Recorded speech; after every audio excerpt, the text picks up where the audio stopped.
नमस्कार दोस्तों, स्वागत है आपका मेरे चैनल साइकोलॉजी विथ रजनी में। दोस्तों, पिछले वीडियो में हमने मनोविज्ञान के इतिहास के बारे में जानकारी प्राप्त की थी और एबिंगहॉस ने मनोविज्ञान के इतिहास को दो पार्टों में बांटा था, एक पूर्व वैज्ञानिक काल और दूसरा है आधुनिक काल। तो आज जो हम लोग टॉपिक देखने वाले हैं वो है मनोविज्ञान का आधुनिक काल। तो चलिए दोस्तों स्टार्ट करते हैं। Psychology with Rajni my channel name, और हमारा जो आज का टॉपिक है वो है मनोविज्ञान का आधुनिक काल। मनोविज्ञान का आधुनिक काल, जिसकी शुरुआत 1879 से हुई है। जैसा कि मैंने पिछले वीडियो में आपको बताया था कि 1879 विलियम वुंट के नाम से भी जाना जाता है।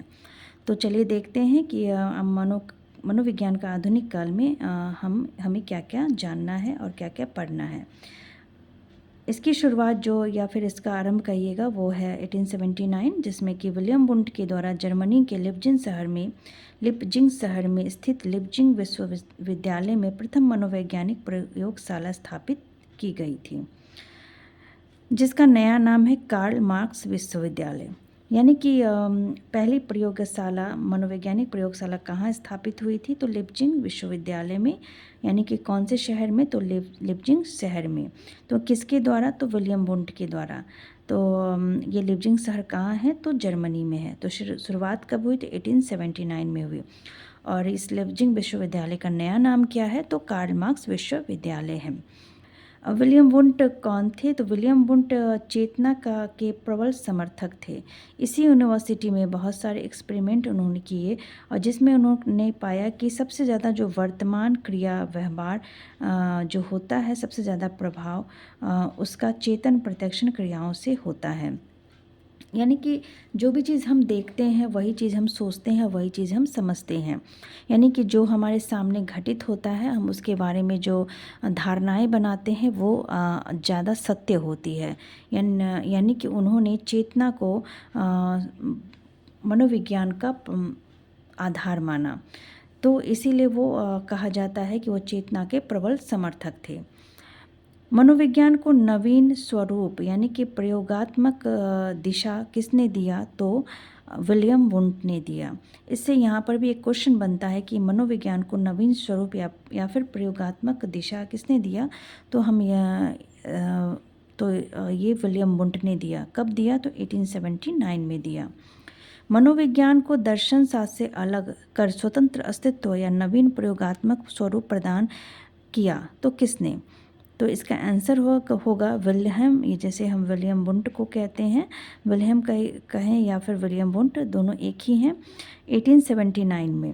यानी कि जो नवीन प्रयोगात्मक स्वरूप है वो कब का है? तो 1879 में। इसलिए प्रयोगात्मक मनोविज्ञान या फिर एक्सपेरिमेंटल साइकोलॉजी का जनक कौन है? तो विलियम वुंट है। अब नेक्स्ट है आधुनिक मनोविज्ञान या नवीन मनोविज्ञान का जनक कौन है? तो विलियम वुंट है। The father of modern psychology William Wundt. और चेतना का प्रबल समर्थक तो विलियम वुंट। उन्होंने चेतना के दो तत्वों का समर्थन किया, पहला प्रतिमा, दूसरा है संवेदना, भाव या अनुराग। यानी कि यहाँ से जो क्वेश्चन बनते हैं कि स्वतंत्र अस्तित्व या नवीन प्रयोगात्मक स्वरूप किसने दिया? तो विलियम वुंट ने दिया। तो कब दिया? तो 1879 में दिया। एक्सपेरिमेंटल साइकोलॉजी का जनक कौन है? तो विलियम वुंट है। तो आधुनिक या फिर नवीन मनोविज्ञान का जनक कौन है? तो विलियम वुंट है। और या फिर आप कहो कि the father of modern psychology William Wundt. और चेतना के प्रबल समर्थक भी कौन थे? तो विलियम वुंट थे। और उन्होंने चेतना के कितने तत्वों का समर्थन किया? तो उन्होंने दो तत्वों का समर्थन किया, पहला है प्रतिमा, दूसरा है संवेदना, भाव और अनुराग। अब हम लोग विलियम वुंट और उनके शिष्य टीचनर के बारे में पढ़ते हैं। विलियम वुंट और उनके शिष्य टीचनर द्वारा 1872 में संरचनावादी, अस्तित्ववादी, अंतरिक्षणवादी संप्रदाय स्कूल की स्थापना की गई। तो संरचनावादी, अस्तित्ववादी या अंतरिक्षणवादी संप्रदाय स्कूल की स्थापना किसने की? तो विलियम वुंट और टीचनर ने की। कब की? तो 1872 में की।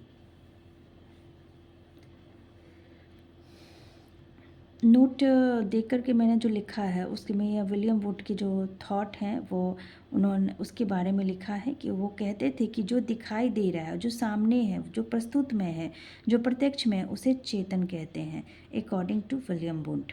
यानी कि जो हम देखते हैं वही हमारे सामने होता है, वही प्रस्तुत में हमें दिखता है, और जो प्रत्यक्ष में होता है वही हमारी चेतना में होता है। तो यह चेतना जो होता है वो सच होता है, इसीलिए वो चेतना के प्रबल समर्थक थे। घटना के आधार पर, भाव स्थिति के आधार पर या परिस्थिति को देखकर जो भाव संवेदना उत्पन्न हुआ उसका संबंध चेतना को माना। तो हम जो देखते हैं, जैसे भी परिस्थिति रहती है, अच्छी बुरी या फिर थोड़ा मार्मिक घटना हो या फिर कोई अच्छी बात हो, और उससे जो संवेदना भाव उत्पन्न होते हैं वो किसकी वजह से होता है, तो चेतना की वजह से होता है। एग्जाम्पल में मार्मिक घटना को प्रत्यक्ष देखना।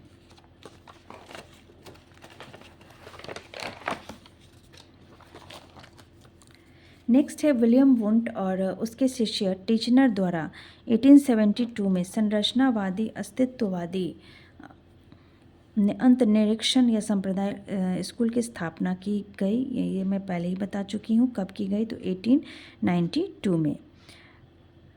यह कहाँ की गई, तो कार्नेल विश्वविद्यालय में स्थापना हुई। किसकी हुई, तो संरचनावादी अस्तित्ववादी स्कूल की। कहाँ है ये कार्नेल विश्वविद्यालय, तो USA में है।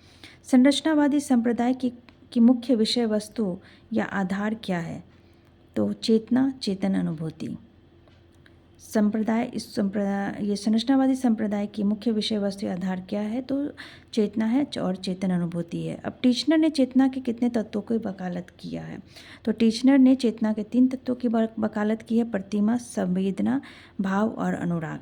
जो आपके विलियम वुंट है, उन्होंने भाव और दूसरा संवेदना, भाव, अनुराग को एक ही जगह पर रख लिया, यानी कि प्रतिमा को उन्होंने पहला माना और संवेदना, भाव, अनुराग को उन्होंने अलग माना। परंतु इन्होंने प्रतिमा अलग, संवेदना अलग और भाव, अनुराग को अलग माना, यानी कि इन्होंने 3 तत्वों की वकालत की। नेक्स्ट है हमारा जो विलियम वुंट और टीचनर मनोविज्ञान की सबसे प्रमुख विधि, यानी इन दोनों की जो सबसे प्रमुख विधि था वो अंतर्दर्शन, अंतर्निरीक्षण को स्वीकार करते थे। इसी विधि पर उन्होंने स्कूल की स्थापना की थी। विश्व में आधुनिक या फिर नवीन मनोविज्ञान की शुरुआत कब हुई थी, तो हम पहले पढ़ चुके हैं। 1879 में विलियम वुंट द्वारा जर्मनी में इसकी स्थापना हो चुकी थी। भारत में आधुनिक मनोविज्ञान की शुरुआत कब हुई, तो अब हम लोग विश्व से हटकर भारत के बारे में पढ़ेंगे कि भारत में भी तो मनोविज्ञान की शुरुआत हुई होगी। तो भारत में मनोविज्ञान की शुरुआत कब हुई, तो 1915 में हुई। किसके द्वारा हुई, तो डॉक्टर N सेन गुप्ता यानी नरेंद्र नाथ गुप्त द्वारा हुई थी। कहाँ हुई थी, तो कलकत्ता विश्वविद्यालय में दर्शन शास्त्र के विभाग में। यानी कि इस चीज़ को आप अच्छे से लर्न कर लेना कि कलकत्ता विश्वविद्यालय में दर्शन शास्त्र के विभाग में, और कब हुई थी, तो 1915 में। यानी कि 1915 में जो आधुनिक मनोविज्ञान की मतलब स्थापना हुई थी वो कब हुई थी, तो 1915 में। किसके द्वारा, तो N सेन गुप्ता द्वारा। और कहाँ पर, तो कलकत्ता में। और किस विश्वविद्यालय में, तो दर्शन शास्त्र, कलकत्ता विश्वविद्यालय में दर्शन शास्त्र के विभाग में। यानी कि उस वक्त भारत में जो मनोविज्ञान था वो भी एक दर्शन शास्त्र के विभाग के रूप में ही पढ़ा जाता था।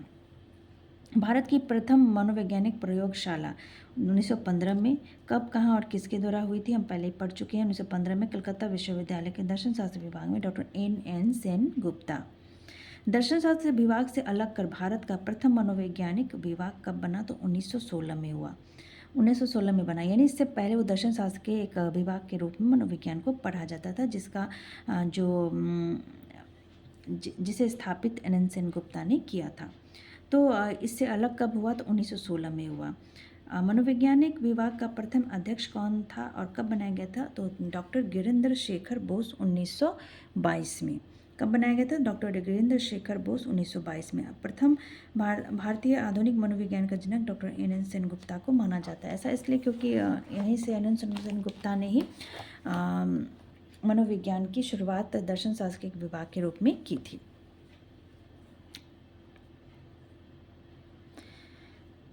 उन्नीस में डॉक्टर गिरिंद्र शेखर बोस द्वारा एक सोसाइटी का गठन किया गया जिसमें the Indian psycho analytic society कहा गया। 1924 में सर्वसम्मति से एक इंडियन साइकोलॉजिकल एसोसिएशन बनाया गया। 1938 में मनोविज्ञान विभाग से अलग कर कलकत्ता विश्वविद्यालय परिसर में एक नवीन शाखा स्थापित हुई जिसे अनुप्रयुक्त मनोविज्ञान यानी अप्लाइड साइकोलॉजी कहा गया। 1938 के बाद मैसूर विश्वविद्यालय तथा पटना विश्वविद्यालय मनोविज्ञान के अनुसंधान, प्रशिक्षण केंद्र और प्रयोगात्मक अध्ययन केंद्र खोले गए। दोस्तों, आज के वीडियो में इतना ही। हम लोग नेक्स्ट वीडियो में आगे के टॉपिक को पढ़ेंगे, इसे और डिटेल से पढ़ेंगे। एक बार हम लोग रिवीजन कर लेते हैं कि आज के वीडियो में हम लोगों ने क्या क्या पढ़ा और आज के वीडियो से कौन कौन सा क्वेश्चन बनता है। आज के वीडियो से जो पहला क्वेश्चन बनता है, जो हमारा चैप्टर है या फिर टॉपिक का है मनोविज्ञान का आधुनिक काल, और इससे जो पहला क्वेश्चन बनता है कि इस आधुनिक काल की शुरुआत कब हुई, तो 1879 में हुई। किसने किया? तो विलियम वुंट ने किया। कहाँ किया? तो जर्मनी में किया। किस शहर में किया? तो लिप्जिंग शहर में किया। और किस विश्वविद्यालय में? तो लिप्जिंग विश्वविद्यालय में प्रथम मनोवैज्ञानिक प्रयोगशाला खोली गई। तो इसका नया नाम क्या है? तो कार्ल मार्क्स विश्वविद्यालय है। तो विलियम वुंट किसके प्रबल समर्थक थे? तो विलियम वुंट चेतना के प्रबल समर्थक थे। विलियम वुंट या फिर विल्हेम वुंट दोनों ही नामों से एग्जाम में पूछा जाता है। और नेक्स्ट क्वेश्चन जो बनता है वो है मनोविज्ञान को नवीन स्वरूप यानी कि प्रयोगात्मक एक्सपेरिमेंटल या फिर प्रयोगात्मक जो दिशा है किसने दिया? तो विलियम वुंट ने दिया। मनोविज्ञान को दर्शन शास्त्र से अलग कर स्वतंत्र अस्तित्व और नवीन प्रयोगात्मक स्वरूप प्रदान किसने किया? तो विलियम वुंट ने किया 1879 में। इसलिए प्रयोगात्मक मनोविज्ञान या एक्सपेरिमेंटल साइकोलॉजी का जनक किसे कहा जाता है? तो विलियम वुंट को कहा जाता है। तो father of modern psychology William Wundt. आधुनिक मनोविज्ञान या नवीन मनोविज्ञान का जनक तो विलियम वुंट। चेतना का प्रबल समर्थक विलियम वुंट। और चेतना के दो तत्वों का समर्थन प्रतिमा और संवेदना भाव या अनुराग तो किसके हैं? तो विलियम वुंट के हैं। विलियम वुंट और इसके शिष्य टिश्नर ने कौन से स्कूल की स्थापना की? तो संरचनावादी अस्तित्ववादी अंतरिक्षवादी संप्रदाय स्कूल की स्थापना की। कब की? तो 1892 में की। वहाँ पर 72 लिखा हुआ है लेकिन 92 में की। जो विलियम वुंट थे उनके थॉट क्या थे? उनके थॉट के अनुसार जो दिखाई देता है, जो प्रत्यक्ष है, जो प्रस्तुत में है, जो उसे ही हम चेतन कहते हैं। ठीक है। एग्जाम्पल मार्मिक घटना को प्रत्यक्ष देखना। हमारा जो नेक्स्ट क्वेश्चन है वो है विलियम वुंट और टिश्नर के द्वारा उन्होंने कौन से विश्वविद्यालय की स्थापना की? तो 1892 में संरचनावादी अस्तित्ववादी अंतरिक्षण संप्रदाय स्कूल की स्थापना की। कब की? तो 1892 में की। और ये कहाँ है? तो यूएसए में है। और इस विद्यालय का नाम क्या है? तो कार्नेल विश्वविद्यालय में। कहाँ की? तो कार्नेल विश्वविद्यालय में की। संरचनावादी संप्रदाय की मुख्य विषय वस्तु क्या है? तो चेतना और चेतन अनुभूति है। अब टिश्नर चेतना के कितने तत्वों की वकालत करते हैं? तो प्रतिमा, संवेदना और भाव अनुराग यानी कि 3 तत्वों की। विश्व में आधुनिक नवीन मनोविज्ञान की शुरुआत कब हुई? 1879 में विलियम वुंट द्वारा जर्मनी में हुई थी। अब हम लोग विश्व मनोविज्ञान के बारे में पढ़ा। अब हम लोग भारत में आधुनिक मनोविज्ञान की शुरुआत कब हुई इसके बारे में पढ़ते हैं। तो भारत में आधुनिक मनोविज्ञान की शुरुआत 1915 में हुई। तो किसके द्वारा? NN सेनगुप्ता के द्वारा हुई थी। कहाँ हुई थी? तो कलकत्ता विश्वविद्यालय में हुई थी और दर्शन शास्त्र के एक विभाग में।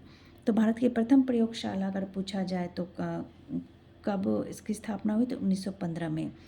और दर्शन शास्त्र से कब अलग होकर एक नए विश्वविद्यालय प्रथम मनोवैज्ञानिक विभाग का गठन हुआ? तो 1916 में। ठीक है। और मनोविज्ञान विभाग का प्रथम अध्यक्ष कौन था? तो गिरिंद्र शेखर बोस। यानी कब? तो 1922 में। भारतीय आधुनिक मनोविज्ञान का जनक कौन है? तो NN सेनगुप्ता, क्योंकि उन्होंने ही भारत में पहली बार मनोविज्ञान विश्वविद्यालय को खोला था। नेक्स्ट है हमारा 22 में डॉक्टर गिरिंद्र शेखर बोस द्वारा एक सोसाइटी का गठन किया। उसका नाम क्या था? तो इंडियन साइको एनालिटिक सोसाइटी। 24 में सर्वसम्मति से एक इंडियन साइकोलॉजिकल एसोसिएशन बनाया गया। 1938 में मनोविज्ञान से अलग कर कलकत्ता विश्वविद्यालय विभाग परिसर में एक नवीन शाखा स्थापित हुई। तो उसका नाम क्या था? तो अप्लाइड साइकोलॉजी। और 1938 के बाद मैसूर विश्वविद्यालय तथा पटना विश्वविद्यालय में मनोविज्ञान के अनुसंधान प्रतिष्ठान, प्रशिक्षण और प्रयोगात्मक अध्ययन केंद्र खोले गए। तो फ्रेंड, आज के वीडियो में इतना ही। कल के वीडियो में हम इससे आगे पढ़ेंगे। और अगर आपको मेरा वीडियो अच्छा लगे या फिर आपके लिए उपयोगी हो तो मेरे वीडियो को ज़रूर लाइक करें, सब्सक्राइब करें। मिलते हैं अगले वीडियो में। धन्यवाद।